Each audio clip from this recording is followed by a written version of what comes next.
Baik, nama saya Alda Tesalonika Barimbing, 1709-146. Saya akan mendongeng berjudul Batu Berdaun. Alkisah, di pesisir pantai Maluku, hiduplah seorang nenek dan kedua cucunya, di mana cucu yang pertama itu 11 tahun dan cucu yang kedua adalah 5 tahun. Mereka adalah anak yatim piatu, di mana orang tua mereka sudah meninggal karena mengambil ikan di pantai. Kini kedua anak tersebut diasuh oleh seorang nenek. Untuk memenuhi kebutuhan mereka, mereka harus mengambil hasil hutan dan mengambil ikan di laut. Untungnya, banyak tetangga yang berkasihan kepada mereka dan memberikan makanan. Makanya mereka hidup sampai sekarang. Suatu hari, air laut surut.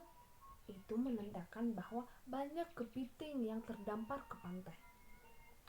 Nenek pun mengajak anak-anaknya ataupun cucu-cucunya tersebut ke pantai. Cucuku, mari kita ke pantai mencari kepiting, kata si nenek. Alangkah senangnya hati kedua anak tersebut, terutama si bungsu. Dia berlari-lari dan melompat. Hore, hore, riang si bungsu. Setiba di pantai, mereka pun membuat perangkap di sebuah titik, di mana titik tersebut diberikan tanda-tanda agar terlihat oleh nenek dan cucu-cucu. Tidak lama kemudian, kepiting pun tertangkap. Cucuku, kalian pulang dulu. Bawalah kepiting ini dan rebus untuk makan siang kita nanti, ujar si nenek. Capitnya sisakan untuk nenek. Baik, Nek, jawab cucu yang pertama. Kedua anak itu pun kembali ke rumah dan perasaan yang gembira. Hari itu mereka menikmati makanan lezat. Setiba di rumah, kepiting besar itu langsung mereka rebus. Setelah masak, kepiting itu akan mereka makan dengan ubi rebus. Mereka makan dengan lahap sekali. Sesuai perintah sang nenek, cucu nenek menyisakan capit kepiting tersebut. Setelah selesai makan, mereka kembali bermain di lapangan. Mereka pun pulang ke rumah karena sudah capek. Tetapi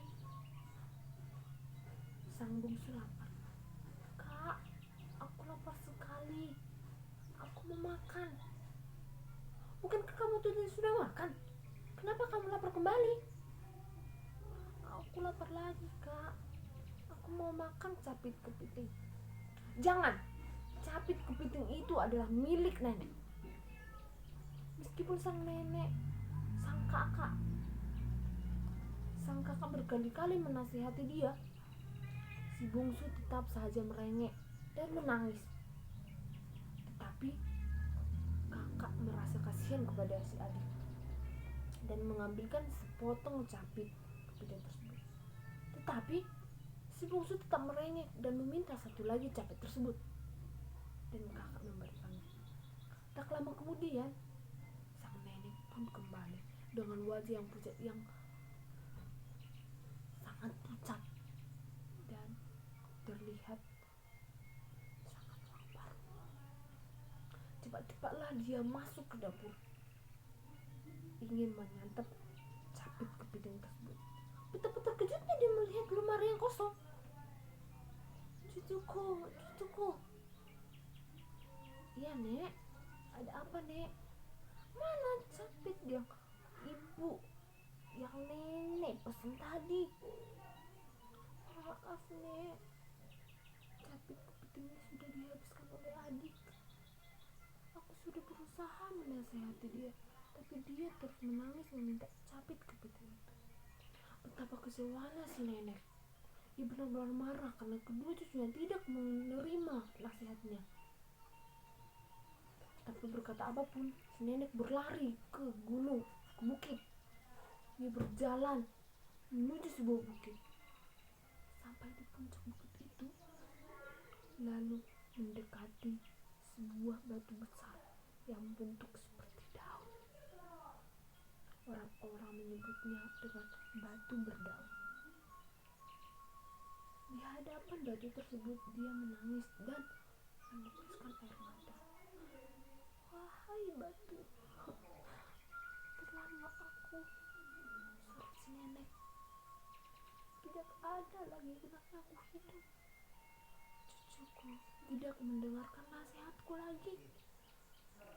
Batu berdaun itu tidak bergerak sedikit. Tetapi ketika si nenek mengucapkan kata-katanya untuk ketiga kalinya, batu itu membuka mulutnya dan langsung menelan si nenek. Setelah itu si nenek tertelan dan tinggal di dalam perut batu itu. Sementara itu kedua cucunya gelisah mencari si nenek. Saat tiba di puncak bukit, mereka hanya mendekati dan mendapati kain milik si nenek. "Nenek, jangan tinggalkan kami," seru si sulung. "Maafkan aku, Nek. Aku berjanji tidak akan mengecewakan nenek lagi," ucap si bungsu dengan menyesal. Si sulung kemudian meminta kepada batu berdaun itu agar menelan mereka. "Wahai batu berdaun, telanlah kami," seru si sulung. Meskipun kedua anak tersebut sudah bermohon kepada batu berdaun, tetapi batu berdaun tidak membuka mulutnya, sampai akhirnya kedua anak itu tertidur di dekatnya. Keesokan harinya, keduanya terbangun dan kembali meratapi kepergian sang nenek. Pada saat itu, ada seorang tetangga yang melintasi bukit tersebut. "Hai, kalian kenapa di sini?" tanyanya kepada anak tersebut. Si sulung pun menceritakan semua yang terjadi kepada nenek dan kepada mereka. Oleh karena itu, tetangga tersebut membawa mereka pulang dan kedua anak tersebut dirawat oleh tetangganya tersebut. Kedua anak tersebut sangat menyesal atas perlakuan mereka terhadap nenek mereka. Namun, hal tersebut menjadi pelajaran kepada mereka agar mereka menasihati orang yang lebih tua dari mereka dan menerima nasihat dari orang yang tertua dari mereka. Sekianlah dongeng dari saya. Jika ada salah kata, mohon dimaklumi. Terima kasih. Selamat siang.